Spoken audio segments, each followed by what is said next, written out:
What's up everybody, AnimeX here, and in this video I'll be adding another part to the What If Naruto the Rinnegan series. This is because there aren't any light goals on the last part, so there won't be light goals for this one either. So, good for you guys, no light goal. As usual, I'll be recapping the last part, then getting into the new material. So, without further ado, let's get started. Now, in the last part of this What If, we saw Naruto return to the village after having retrieved Tsunade with Jiraiya, and within the span of one day, Naruto sparred with Sasuke, and he fought the Sound Ninja along with Kimimaro and Kabuto, trying to capture him and trying to get his body back to Orochimaru. We left off with Jiraiya, Kakashi, Sasuke, and Naruto all leaving in the village in order to train, and if you want to know the specifics of that, make sure to go watch the last video. Now, like I said, all four of them are thrown into training with each other, and everyone except Jiraiya is able to get some good training in, and that includes Kakashi, who will sometimes get the chance to practice Kamui when training, or semi-sparring with Jiraiya. Naruto and Sasuke's training is much more hands-on and grueling, however. For the first month, their training consists of nearly impossible tasks being given to them. For Sasuke, it'll be stuff like fight Naruto for 24 hours straight without dropping from exhaustion, and Naruto will be handicapped in the fight. Or doing something that will help him learn how to completely control his Rinnegan for Naruto. So, something like, basically Naruto would have to keep his Rinnegan open for its 3 Tomoe state for their entire fight, while only using Taijutsu. No ninjutsu or Rinnegan abilities allowed. Needless to say, by 12 hours, both of them are absolutely exhausted and can barely even move, and they are both just completely drained. They are both forced to basically go all out nonetheless, since Kakashi and Jiraiya are watching them, and the punishment for losing is getting no sleep and having to fight either Kakashi or Jiraiya right after. Once they hear this, suddenly Naruto, along with Sasuke, realizes this training might just kill them. Naruto finally gets hit, which is critical this deep into a fight, but as soon as Naruto lands the hit, he himself falls down over from exertion. A couple hours then passes, and Jiraiya hands them ration pills, which, when eaten, will give them some stamina, which is helping them for their training. The next day, Jiraiya tells Kakashi that he should teach Sasuke the Raikiri, now while he teaches Naruto the Odamu Rasengan and the Massive Rasengan. So they get to it. Sasuke picks up the Raikiri within 2 days of being shown, since it's very similar to the Chidori in nature. It's just a little bit more chakra efficient. It's better in the hand seals department, and it's slightly better in other aspects of the jutsu. Naruto, meanwhile, picks up on the Big Rasengan and the Master Rasengan rather quickly, since it has the same principles as the normal Rasengan, just requires more chakra. Afterwards, Naruto and Sasuke get back to sparring, although for this idea, the sparring matches take out the opponent with one swift attack because prolonged fights allow for factors such as stamina to play a factor into winning or losing. So as soon as the match starts, Naruto kind of cheats, although it's technically within his moveset, but he stops time, blitzes over to Sasuke, and holds a chakra rod to his throat, indicating that he already won. Naruto then drops his guard because he thinks that he's already won, and Sasuke makes a Raikiri, swipes at Naruto, which leaves a huge gash of blood on his chest. Sasuke then charges at Naruto, and Naruto finally seeing an opening, or Sasuke seeing an opening in Naruto, stabs Naruto at his face directly, forcing Naruto to stop time yet again, which Sasuke kind of considers a victory once time kind of continues, because if Naruto was in the same position without time stopping ability, Sasuke would have basically won. But for the first half of the year, their training goes well, basically similar to how it would be if you're just trying to get stronger in base stats, and it gives Naruto and Sasuke a lot of combat experience. The next year, however, Sasuke and Naruto rarely see each other, as this is done on purpose so that Naruto and Sasuke cannot divulge their jutsu and training for each other, and they want to reserve that for the last 6 months of the 2 years to occur. We now shift over to Sasuke. Now, during the year, Sasuke is training exclusively with Kakashi since they're very similar and it can basically make him stronger. He wants to get strong enough to fight against Naruto, who is training as well. Kakashi is harping on Sasuke's Sharingan and visual prowess and intelligence with his training, since that's what he can do against a seemingly unstoppable force such as Naruto. That's his trump card. So with Kakashi's training, Sasuke evolves his Sharingan to the 3 Tomoe, and he's now adept with essentially the Sharingan activated, with little to no repercussions in terms of chakras or stamina. Sasuke is getting smarter and smarter every day when he trains with Kakashi, who fights him and trains him in a way that forces him to be cool, calm, and collected in a fight that he has a disadvantage in. Kakashi is turning Sasuke into a more gifted and more talented version of himself that is gifted with 2 Sharingan and perfect stamina. Sasuke is now more level-headed and analytical than any other version of him in the story, at least to the canon Naruto. Sasuke is also more diversified when it comes to his jutsu and variety encounters, just simply due to the fact that he's training with the Master of 1000 Copy Jutsu. When training with Kakashi, Sasuke attempts to use Genjutsu very frequently, and basically with how potent his mere 3 Tomoe Sharingan is, Kakashi has to practice using his Mangekyo more and longer since Sasuke can put Kakashi with the base Sharingan out under Genjutsu. This also results in Kakashi, who is much stronger than he would usually be. It basically results in a stronger Kakashi just because he gets more training and more practice using his training abilities such as Kamui and the Mangekyo Sharingan as a whole. This results in Sasuke and Kakashi sparring a lot, and on their last day of solitude, they decide to fight with no restrictions to see how much they've grown in their skill sets.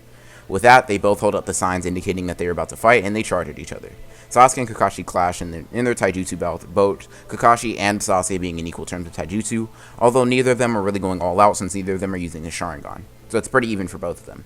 Kakashi is able to get one punch to the gut against Sasuke and then sends him flying across the battlefield.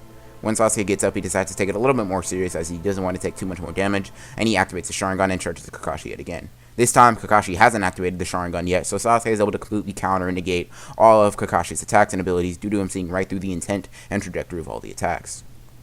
Kakashi hasn't activated the Sharingan or Mangekyo Sharingan just because he's hoping to conserve some chakra, although it seems like it's a possibility for him to kind of go with base versus Sasuke's Sharingan, so he activates it in order to stay somewhat even with Sasuke, although Sasuke still has the advantage in terms of reaction time and speed. And this is shown when Kakashi is placed under a Genjutsu by Sasuke, and it with the massive fireball jutsu that blows him up in the face, making him dazed from the backlash of the attack. Sasuke then jumps backwards, activates Chidori, and charges directly at Kakashi. When Kakashi dodges backwards, Sasuke just smirks as the Chidori extends and stabs Kakashi's legs, which sends him crashing to the ground. Sasuke, seeing this as an opportunity, decides to go for it and sprints towards Kakashi in order to try to take him out. Kakashi, when he hits the ground, bursts into a field of electricity, and this shocks Sasuke in both ways, literally and, physically. He's actually shocked and electrocuted. As he's completely stunned and unable to move, Kakashi leaps at Sasuke, but Sasuke decides to counter using lightning jutsu, so he uses Chidori Senbon in order to attack Kakashi, putting him off guard and keeping his distance. Just when Sasuke is actually about to attack for the finisher, he sees the buildup of Kakashi's chakra in his eye, so on pure instinct and fear of Kamui, he leaps backwards far enough so that Kakashi's speed and accuracy will be worse, allowing him to basically dodge. Then, Sasuke decides to do something risky, so he charges at Kakashi, ignoring the fact that Kamui is ready and at least somewhat faster than him, at least in terms of how fast he can react, and he charges at Kakashi anyway. Until Kakashi releases Kamui at Sasuke, Sasuke keeps his eyes trained on Kakashi the entire time. And just as he expected, the warping starts and he cannot react in time until he's replaced with a log substitution jutsu that is seemingly warped away, a chunk of it missing. At the very last moment, just barely able to sub out of the attack, Sasuke appears above Kakashi, Chidori in hand, and then stabs on a Kakashi, and the two of them clash with their Chidoris, and they both fall down to the ground, both kind of tired and both injured to move, or too injured to move with the Chidori clash. Kakashi is proud of the raw strength and pure skill that Sasuke has gotten over the span of only one measly year, and Sasuke is cursing himself for being forced to tie with Kakashi, since he's almost 100% sure that Naruto, after 1 year of training with a Seinen, Naruto surpassed the level of someone like Kakashi a while back. Kakashi also ponders this possibility as he spawns that his two favorite students, and Sakura, I guess, are getting stronger. Now, we shift our focus over to Naruto and Jiraiya training, where we see 1 month in, Naruto has officially tested and used all of the abilities that come inherently with the Rinnegan. He accidentally even stole part of Jiraiya's soul when he tried to drag him somewhere, but Naruto was able to put it back, so no harm, no foul. And Naruto's Shibaku Tensei incident was contained because Naruto made a very small one that didn't harm that much. All the other abilities besides the Geto Mazo and Rinne Rebirth have been used to the absolute fullest and tested multiple times. After that, for the first month, Naruto and Jiraiya trained in order to get a handle of all of Naruto's abilities so that they can be used in battle quickly and efficiently. Naruto, over this time, has gotten much more confident in his abilities and starts relying on them a little too much in Jiraiya's opinion. The main one that he relies on too much is Time Stop. Naruto feels basically invincible because he can stop time, but Jiraiya does warn him that he can't rely on one ability so heavily, and the overuse of that will make him soft and lead to arrogance and failings because of it. Naruto doesn't really heed these words since he thinks Jiraiya doesn't have much to say on the topic at hand. Either way, Naruto begins the training for Sage Mode only 3 months into the 1 year training that he has. In another 2 months, Naruto has not only grasped the concept of Sage Mode, but he's completely mastered it, being able to enter Sage Mode within a few seconds, rather than Sage Mode requiring a crazy amount of prep and Shadow Clone prep. It gets to the point where Jiraiya is confident that Naruto could already handle him in a fight rather easily, even if Jiraiya used Sage Mode. Jiraiya is quite confident that he would get absolutely bodied by Naruto, which is interesting, just due to the fact that Naruto just learned Sage Mode and he's a lot less experienced. Even though they're only 5 months into the training, so they have 7 months left, Naruto was able to learn something else as well during these 7 months. Throughout this time, Naruto starts to befriend Kurama much quicker and faster than he would have in the original, seemingly because he looks like Hagoromo, and just because Kurama harbors no intent or hatred for Naruto, meaning that Naruto has none back, meaning that Kurama is also willingly able to give Naruto a chakra every once in a while, until one day, Naruto gets Kurama chakra, and Kurama decides that they're close enough, and Naruto is a good enough person to put his chakra to good use, so he gives him the KCM cloak. As Naruto feels his cloak spread across his body, he can tell that there's some impressive power behind this cloak. So he tries to add Sage Mode onto it, although he's not sure how to interact, and to his surprise, Kurama can gather Sage Mode as well, and essentially meaning that Naruto combine the two increase the time span, or shorten the time span, I should say, to 1 second in order to enter Sage Mode, and this amps Naruto's power to unbelievable levels. And by the last day of training, Naruto challenges Jiraiya, who really doesn't even want to fight him as his sensei, but he knows that it is his duty to gauge Naruto's strength at this point in time. So both of them get ready, with Jiraiya starting in base form and Naruto instantly able to go into Sage Mode right after the fight starts, and he immediately enters it. Then, immediately after this, KCM starts spreading across his body as he calls on Kurama for help, and since Jiraiya is in base, Naruto blitzes and slams a Rasengan into his chest, sending him flying. Naruto then uses Shinra Tensei to shove Jiraiya even farther away from him, and basically bodies him without much effort. After this, he drops Jiraiya, having made a fool of the legendary Seinen member. Now, after time passes, Naruto and Sasuke see each other for the first time in a year, and Naruto brings him in for a hug along with Kakashi. Afterwards, Sasuke asks if he beat Jiraiya, and trying to be humble and not embarrass Jiraiya, he just nods very slightly, not boasting about his win at all.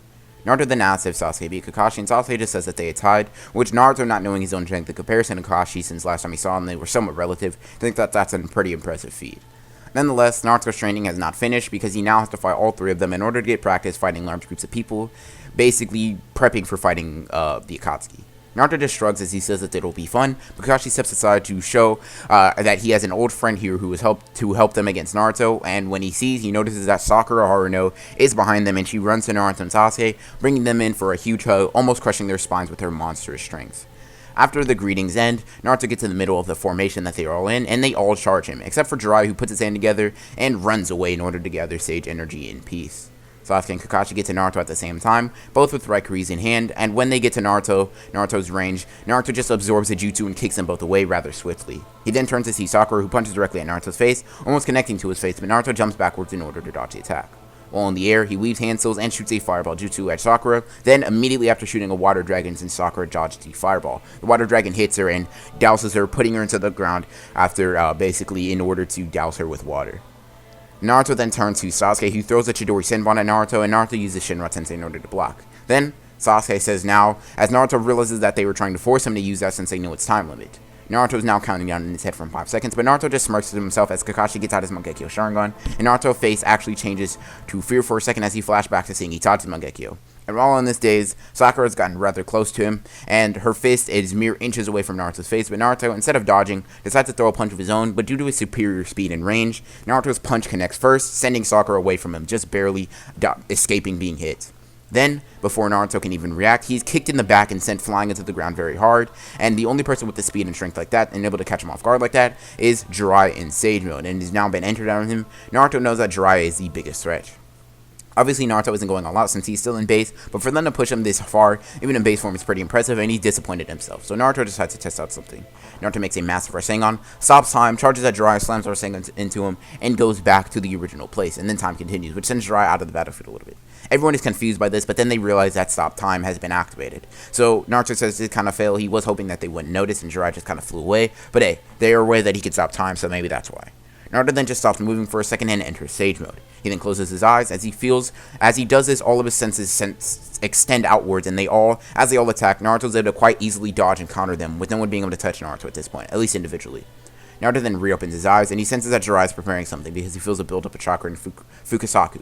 And then, hears a scream from the Toads, and he knows that if he gets hit with this, which is an auditory genjutsu, he will lose the fight. So Naruto decides to stop time, stuff his ear with something soundproof, so when it hits Naruto, he just stands there, glaring at Jiraiya as this was his trump card, and it was negated by Naruto yet again. Naruto then goes Biju Sage Mode, and just says that it's all over, and then he looks up, and this huge meteor comes down from the heavens as they all look up at it. Naruto then just laughs as he sees it come down on the horror on their face, and he just makes a clone army that blows up the meteor before it can hit them. Naruto just asks if he thinks they're ready, and they all just nod, thinking that Naruto is a completely unstoppable monster. And that, everybody, is where I'm going to end Part 7 to the What If Naruto, the Rinnegan series.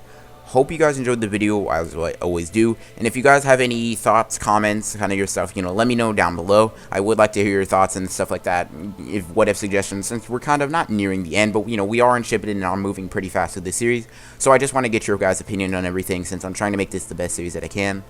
As always, though, actually, it's been like this for a while, but there's no light goals, just as you guys know, so Part 8 will be coming out tomorrow, if possible. I will do my best. So, as always, guys, I hope you guys enjoyed the video, and as always, this is AnimeX, signing off.